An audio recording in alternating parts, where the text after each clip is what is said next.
आइ अछि नाग पंचमी के दिन। आइ कते गोटे के घर में विशेष पूजा पाठ सब हैत। सवेरे से उठि कऽ लोक सब ओकर तैयारी में लागल हेथिन। कते गोटे के तऽ मौना पंचमी के भऽ जाइ छै, मुदा कहबै तऽ बेसी गोटे के आइए के दिन में पूजा करै छथिन। आ जाहिमे विशेष प्रसाद सब बनायल जाइ छै, जेनाकि खीर सब बनै छै, घोरजाउर सब बनै छै, जे भगवती के चढ़बैत सेहो हेथिन। मुदा अपने सबके पता है खीर के बारे में तो सब बुझने हेथिन, सबके नीक लगे छै, खेनौ छथिन।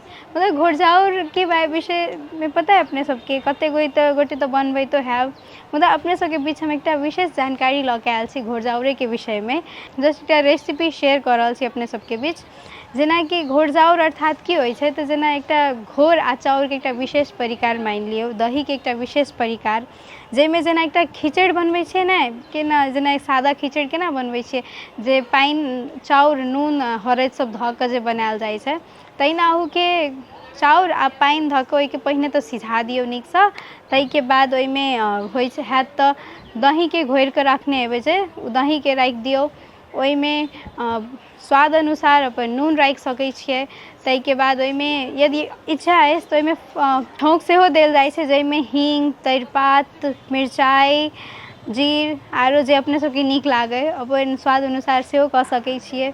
आब इहो एकटा विशेष किसिमके परिकार छै, जेकि खूबसँ चटपटा, खूबसँ ओहो नीक लगैत रहल यदि खेबै तऽ। जिनका विशेष कऽ महिला सबके तऽ ओहिनो खट्टा मीठा दऽ तऽ नीक लगैत रहल, से बात छै।